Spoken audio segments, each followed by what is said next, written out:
வணக்கம். எல்லாரும் எப்படி இருக்கீங்க? இந்த வீடியோல வந்து நம்ம என்ன பார்க்க போறோம் அப்படின்னா, வ.உ. சிதம்பரம் பிள்ளை அவர்கள பத்தின ஒரு முழு வீடியோ தொகுப்பு தான். இந்த ஒரு வீடியோ பார்த்தாலே போதும். அம்புட்டு தாங்க. இந்த ஒரு வீடியோ போதுங்க. வாங்க வீடியோக்குள்ள போயிரலாம். முதல்ல நீங்க ஒரு பேப்பரும் பேனாவும் எடுத்து வச்சுக்கங்க. அப்பதான் அந்த காலக்கோடு மாரி வரிசையா எழுதி வச்சுக்கலாம்.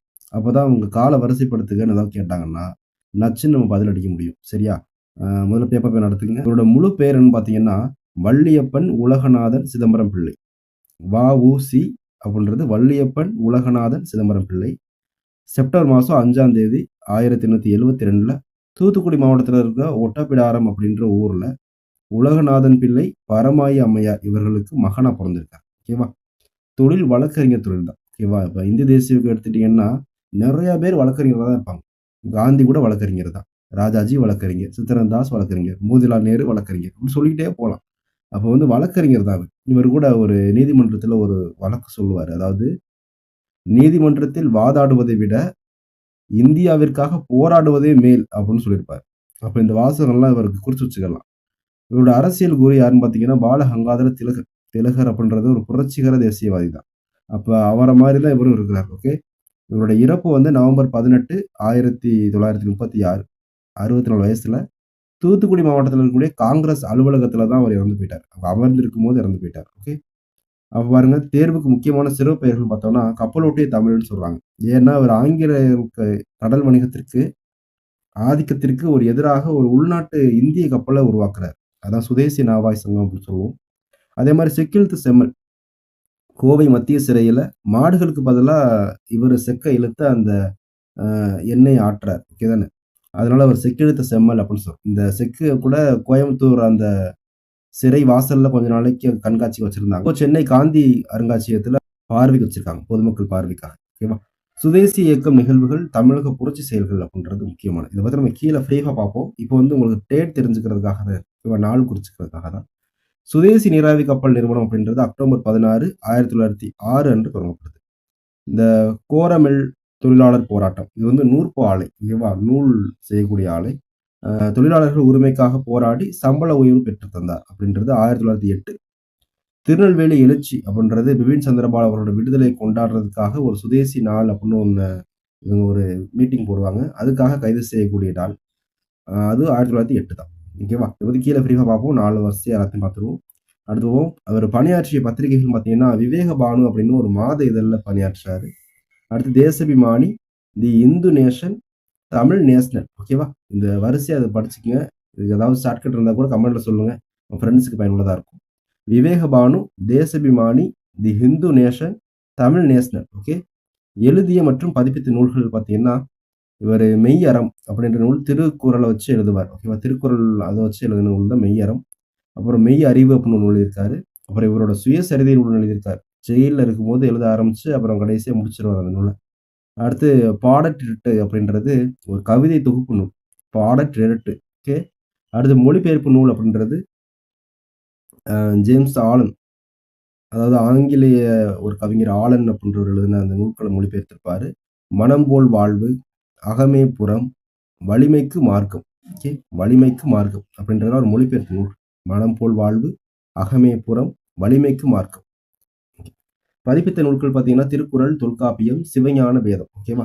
இதுல வந்து எப்படி கேட்பாங்கன்னா, வ.உ.சி. அவர்கள் பதிப்பித்த நூல்களில் பொருந்தாதது எது அப்படின்னு கேட்டு இந்த 3 ஆப்ஷன் குடுத்து எக்ஸ்ட்ராவும் குடுத்துருப்பாங்க. திருக்குறள், தொல்காப்பியம், சிவஞான வேதம், சிலப்பதிகாரம் கூட குடுப்பாங்க. அப்போதைக்கு நமக்கு வந்து என்ன தப்புன்றது தெரிஞ்சிருக்கணும். ஓகே தானே? அரசு செய்த சிறப்புகள் அப்படின்னு பார்த்தீங்கன்னா, தூத்துக்குடி துறைமுகத்துக்கு வ.உ. சிதம்பரனார் துறைமுக பொறுப்பு கழகம் அப்படின்னு பேர் வச்சிருக்காங்க. வ.உ. சிதம்பரனார் துறைமுக பொறுப்பு கழகம் அப்படின்னு பேர் வச்சிருக்காங்க.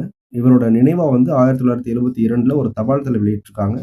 அப்புறம் திரைப்படம் அப்ப பார்த்தீங்கன்னா, சிவாஜி கணேசன் நடிச்ச கப்பலோட்டிய தமிழன் அப்படின்ற திரைப்படம் 1961ல வந்திருக்கு. இந்த திரைப்படம் இவரோட கதைய வச்சு தான் பண்ணியிருக்காங்க. ஓகேவா? இந்த காலக்கோட நீங்க வரிசையா எழுதிக்கங்க. ஓகேவா? அந்த பிடிஎஃப் வேணுனாலும் நம்மளோட டெலகிராம் சேனல்ல குடுத்துருக்கோம். கீழ லிங்க் குடுத்துருக்கேன். பார்த்துக்கங்க. ஓகே. இப்ப இத பத்தி ஃப்ரீயா பார்த்துருவோம். வ.உ.சி.யின் புகழ்பெற்ற பொன்மொழிகள் மற்றும் வரலாற்று போராட்டங்கள். அதாவது திலகர் இங்க முழங்குவார்ல, சுதந்திரம் என்பது எனது பிறப்புரிமை, அதை அடைந்தே தீருவேன் அப்படின்றது. அத தமிழகத்துல ஒழிக்க செஞ்சவர் இவர்தான். ஓகேவா? நான் சொன்ன மாரி அந்த வழக்காடுவதை விட நாட்டுக்காக போராடுவதே என் முதன்மை கடமை அப்படின்றது இவரோட முக்கியமான ஒரு டயலாக். ஓகேவா? இத ஞாபகம் வச்சுக்கங்க. சுதேசி வணிகமே அந்நிய ஆட்சியை வேரறுக்கும் ஆயுதம் அப்படின்றது இன்னொரு முக்கியமான டயலாக். ஓகேவா? சுதேசி வணிகமே அந்நிய ஆட்சியை வேறறுக்கும் ஆயுதம். ஓகேவா? இப்ப சுதேசி கப்பல் கதைக்கு வருவோம். ஓகேவா? ஆங்கிலேயர்கள் எல்லீஸ் கப்பல் நிறுவனத்தின் ஏகபோக உரிமையை உடைக்க வ.உ.சி முடிவு செய்றாரு. ஓகேவா? அப்போதைக்கு இங்க இருந்து தமிழகத்துல இருந்து இலங்கைக்கு கொத்தடிமைகளா நிறைய தொழிலாளிகள் போயிட்டு வந்துட்டு இருக்காங்க. அதாவது தேயிலை தோட்டங்கள், அந்த வறுமையின் உச்சத்துல இருக்கும்போது, தேயிலை தோட்டங்கள் இந்த மாரிலாம் நிறைய இதுல வேலை பார்க்குறாங்க. ஓகேவா? அப்போ அவங்க தூத்துக்குடி, திருநெல்வேலி இந்த சைட்ல இருந்து அங்கே இலங்கை கொழும்புக்கு போறதுக்கு கப்பல் தான் தேவை. அப்போ வந்து இவங்களோட ஒரு கப்பல் மட்டும் தான் என் ராஜ்யம். இந்த கப்பல்ல தான் போயாகணும் அப்படின்ற மாரி இருக்கு. அப்போதைக்கு இவங்க கப்பல்ல பயணம் பண்றதுக்கு ஒரு ஆளுக்கு ரூ. 1 டிக்கெட். ஓகேவா? அந்த மாரி இருக்கு. அப்போ வந்து இந்த இத உடைக்கணும்னு இவர் நினைக்கிறார். இந்த ஏகபோகத்த உடைச்சிரணும் அப்டின்னா, இந்த கப்பல உருவாக்குறாரு. அதாவது பாருங்க, முடிவு செய்து அக்டோபர் 16, 1906 அன்று 10,00,000 மூலதனத்துடன், அதாவது ரூ. 10,00,000 அந்த கப்பல் வாங்குறதுக்கான செலவாகுது. அப்போ வந்து அந்த 10,00,000 எப்படி உடைக்கிறாருன்னா, ஒரு ஆள் ரூ. 25 குடுத்தா போதும். அந்த மாரி 40,000 பங்கா உடைக்கிறார். அதாவது இந்த 40,000 பேர் இந்த பங்குகள வாங்கலாம் அப்டின்ற மாரி கொண்டுறாரு. ஒருத்தர் ரூ. 25 குடுத்து பங்க வாங்கிக்கலாம். பங்க வாங்குனாங்கன்னா, அவங்க வந்து இந்த சுதேசி நாவா இயக்கத்துல எடுக்கக்கூடிய முடிவுகளுக்கு ஓட்டு போடலாம். அதுல வந்து ஏதாவது கருத்துக்கள் பரிமாற்றலாம். அது மாரி சுதேசி இயக்கத்துக்கு சப்போர்ட்டாவும் இருக்கலாம் அப்படின்ற மாரி தான் இந்த இத கொண்டுவராங்க. இப்போ வந்து இதுல வந்து பாண்டித்துரை தேவர் அப்படின்றவரு ரூ. 2,00,000க்குள்ள பங்க வாங்கிக்கிறார். ஓகேவா? அதே மாரி முகமது பகீர் சேட் அப்படின்றவரும் ஒரு ரூ. 2,00,000க்குள்ள பங்க வாங்கிக்குவார். ஒரு பங்கு அப்படின்றது ரூ. 25. அது தெரிஞ்சுக்கங்க. ஓகேவா? பிரான்ஸ் நாட்டுல இருந்து எஸ்.எஸ். கலலியா, எஸ்.எஸ். லாவோ அப்படின்னு 2 கப்பல்கள வாங்குறாங்க. ஓகேவா? மக்கள் தேசப்பற்றோடு வ.உ.சியின் கப்பலிலே பயணிக்கிறாங்க. ஓகே. இப்போ ஆங்கிலேயர் என்ன பண்றாங்கன்னு பார்த்தீங்கன்னா, அந்த கப்பல் பயணச்சீட்டு டிக்கெட் ரூ. 1 இருந்துச்சுல்ல, அத வந்து எப்படி குறைக்கிறாங்கன்னா, 6 பைசாவுக்கு குறைச்சிடுறாங்க. அப்புறமும் மக்கள் வந்து வரல அப்படின்னோன, இலவசமா பயணம். உங்களுக்கு பயணம் பண்ற எல்லாருக்கும் இலவச இனிப்பு வழங்குறோம். அப்படின்லாம் போடுறாங்க. இருந்தாலுமே மக்கள் வந்து, இது வந்து நம்ம நாட்டுக்கு செய்யக்கூடிய துரோகம் அப்படின்ற மாரி இந்த சுதேசி இயக்கத்துக்கு சப்போர்ட்டாவே நிக்கிறாங்க. ஓகேவா? இதுதான் இங்க பெரிய முக்கியமான ஒரு இது. இதனால பிரிட்டிஷ் அரசுக்கு மிகப்பெரிய பொருளாதார அடி விழுகுது. ஓகேவா? தூத்துக்குடி கோரமில் போராட்டம் அப்படின்றது எப்போ நடக்குதுன்னு பார்த்தீங்கன்னா, அது 1908ல பிப்ரவரி மாசம் தொடங்குது. மார்ச் மாசம் முடிஞ்சிருது. ஓகேவா? இந்தியாவில் தொழிலாளர்கள் வர்க்க வரலாற்றிலே ஒரு மைல்கல்லான கடுமையான பணிச்சுமை மற்றும் குறைந்த சம்பளம். 14 மணி நேரம் அல்லது 16 மணி நேரம். ஓகேவா? அப்படி குறிக்கிறாங்க அது வரலாற்று புக்ல. அவ்வளோ நேரம் வேலை பார்க்கணும் தொழிலாளர்கள். அந்த மாரி இருந்திருக்கு. அத எதிர்த்து தான், ஆனா சம்பளம் குறைவா இருந்திருக்கு. அத எதிர்த்து தான் வ.உ. சிதம்பரம் பிள்ளையும், சுப்பிரமணிய சிவா அவர்களும் போராட்டம் நடத்துறாங்க. இவங்க போராட்டம் நடத்தி ஸ்ட்ரைக் பண்ணோன, அந்த தொழிலாளர்கள் வேலைக்கு போகாம நிக்கிறாங்க. ஓகேவா? அப்ப அவங்களுக்கு வேலைக்கு போனா தான் அன்றாட கூலி கிடைச்சா தான் சாப்பாடுன்ற மாரி இருக்கு. அதனால இவங்க சுப்பிரமணிய சிவா, வ.உ.சி அங்கங்க மீட்டிங் போட்டு, இந்த மாரி உதவுங்க அப்படின்னு காசு வசூல் பண்ணி, அதுல இவங்களுக்கு உணவு சப்ளை குடுக்குறாங்க. யாருக்கு? இந்த தொழிலாளர்கள் வேலைக்கு போகாம இருக்க குடும்பங்களுக்கு உணவு வாங்கி குடுக்குறாங்க. இப்ப பாருங்க, பிப்ரவரி 1908ல இந்த வேலைநிறுத்த போராட்டம் தொடங்கி, மார்ச் 1908 வரைக்கும் நடக்குது. கடைசியா அந்த கோரமில் அந்த வச்சிருக்கவங்க, நாங்க சம்பள உயர்வு குடுக்குறோம். வேலை நேரத்த குறைப்பு குடுக்குறோம். அது மட்டும் இல்லாம, ஞாயிற்றுக்கிழமைகள்ல விடுமுறை குடுக்குறோம் அப்படின்னு சொல்லி சரணடைஞ்சிடுறாங்க. இந்தியாவில் தொழிலாளர் போராட்டம் வெற்றி பெற்று இதுதான் முதல் முறை. திருநெல்வேலி புரட்சி அல்லது எழுச்சி அப்படின்னு சொல்றது 1908ல பிபின் சந்திரபால் அவர்கள் ஒரு புத்தகம் எழுதுவாங்க. அதுல ஆங்கிலேயர்கள கொச்சப்படுத்தி எழுதிட்டாங்க அப்படின்றதுக்காக, அவர வந்து ஜெயில்ல தூக்கி போட்டுருவாங்க. கல்கத்தா ஜெயில். ஓகேவா? கல்கத்தால அவர் விடுதலை ஆகக்கூடிய அந்த நாள், மார்ச் 9ஆம் தேதிய, இவங்க என்ன சொல்லுவாங்கன்னா, சுயராஜ்ய தினமா கொண்டாடணும் அப்படின்னு இவங்க முடிவெடுப்பாங்க. யாரு? சுப்பிரமணிய சிவாவும், வ.உ.சி அவர்களும் முடிவெடுக்கிறாங்க. இப்போ வந்து ஆங்கிலேயர் என்ன சொல்றாங்கன்னா, இந்த நாள எதுவுமே சிறப்பிக்கக் கூடாது அப்படின்ற மாரி சொல்றாங்க. ஆனா, அந்த தடை உத்தரவையும் மீறி, இவங்க மார்ச் 9, 1908 தூத்துக்குடி கடற்கரையில ஒரு பிரம்மாண்டமான பொதுக்கூட்டம் போட்டு கொண்டாடுறாங்க. ஓகேவா? அதுக்கடுத்து மார்ச் 12, 1908 அன்னைக்கு வ.உ.சியும், சுப்பிரமணிய சிவாவும் அதிரடியா கைது செய்யப்படுறாங்க. இத கண்டிச்சு மார்ச் 13ஆம் தேதி அடுத்த நாள் திருநெல்வேலி மற்றும் தூத்துக்குடியில இருக்கக்கூடிய மக்கள் எல்லாம் வீதியில இறங்கி போராடுறாங்க. ஓகேவா? இப்போ வந்து இத வன்மையா கட்டுப்படுத்துறதுக்காக, அப்போ அங்க இருக்கக்கூடிய மாவட்ட ஆட்சியர் வின்ஸ் அப்படின்றவரு துப்பாக்கி சூடு நடத்த உத்தரவு குடுத்துறாரு. அதுல 4 பேர சுட்டு பலியாக்கிர்றாங்க. ஓகேவா? இதான் திருநெல்வேலி எழுச்சி அப்படின்னு சொல்லக்கூடிய நிகழ்வு. அ தண்டனை அப்படின்னு பார்த்தீங்கன்னா, நீதிபதி பென்கே அவர்கள் வ.உ. சிதம்பரனாருக்கு 40 ஆண்டு கால தண்டனை குடுக்குறாரு. அதாவது இரட்டை ஆயுள் தண்டனை. ஒரு ஆயுள் தண்டனை அப்படின்னா 20 ஆண்டு. இரட்டை ஆயுள்னா 40 ஆண்டு. இது வந்து தீவாந்திர தண்டனை வழங்கினார் அப்படின்னு. தீவாந்திர அப்படின்னா, அந்த ஒரு தீவு.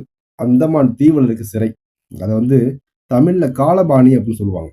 அதன் பொருள் என்னன்னா, கருப்பு நீர் உயிர் உறிஞ்சும் சிறை அப்படின்னு அர்த்தம். அதாவது அங்க போனா செத்துருவாங்க அப்படின்ற மாரி தான் இருந்துச்சு. இந்த சிறையவே ஆங்கிலேயர் ஏன் கொண்டு வந்திருக்காங்கன்னா, முதல்ல ஒரு இது வரும். எப்பன்னா அந்த புரட்சி 1857 புரட்சிக்கெல்லாம் முன்னாடி ஒரு விஷயம் நடக்கும். என்னன்னா, ராணுவ வீரர்கள் கடல் தாண்டி போய் போர் புரிஞ்சாங்கன்னா, அவங்க சமய, மத, ஜாதி அடிப்படையில ஒதுக்கப்படுவாங்க அப்படின்ற மாரி. இந்த மாரி தப்பு பண்ணவங்கள கடல் தாண்டி கொண்டு போய் சிறையில போட்டோம்னா, இவங்க பயப்படுவாங்க அப்படின்ற மாரி உருவாக்கக்கூடிய ஒரு சிறை தான். அந்த சிறை எப்படின்னா, ரொம்ப கொடுமையான சிறை. அந்தமான் சிறையில தான் 1857 புரட்சி வெறும் சிப்பாய் கழகம் இல்லை. இது முதல் இந்திய விடுதலை போர் அப்படின்னு சொன்ன ஆர்.டி. சாவ்கர் அவர்கள 11 வருடங்கள் 10 வருடங்கள் கொஞ்சம் மாதங்கள் வரும். 11 வருடங்கள்னு வச்சுக்கலாம். அவ்வளவு நாளைக்கு அந்த சிறையில வச்சிருப்பாங்க. அப்ப அவர் பகிர்ந்துகிட்ட விஷயங்கள் தான் இதெல்லாம்.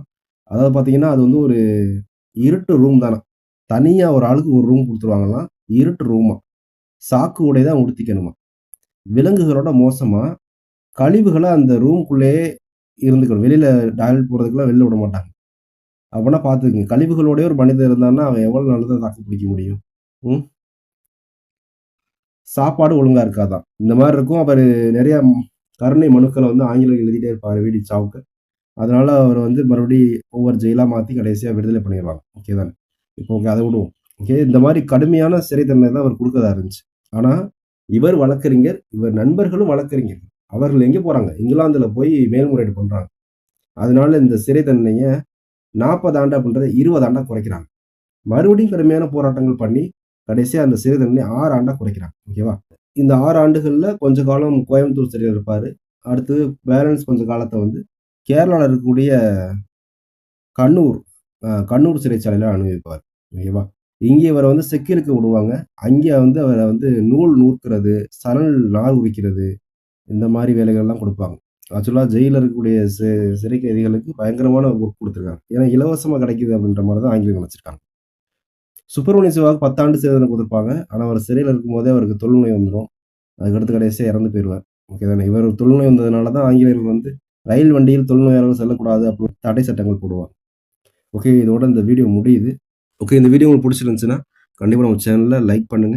உங்களோட ஃப்ரெண்ட்ஸ்க்கு பகிருங்க. உங்களுடைய கருத்துக்கள் எதுவா இருந்தாலும் கமெண்ட் பாக்ஸ்ல சொல்லுங்க. நான் உங்களுடைய கருத்துக்களுக்காக தான் வெயிட் பண்ணிட்டு இருக்கேன். மறந்துடாம சப்ஸ்கிரைப் பண்ணிருங்க. நன்றி.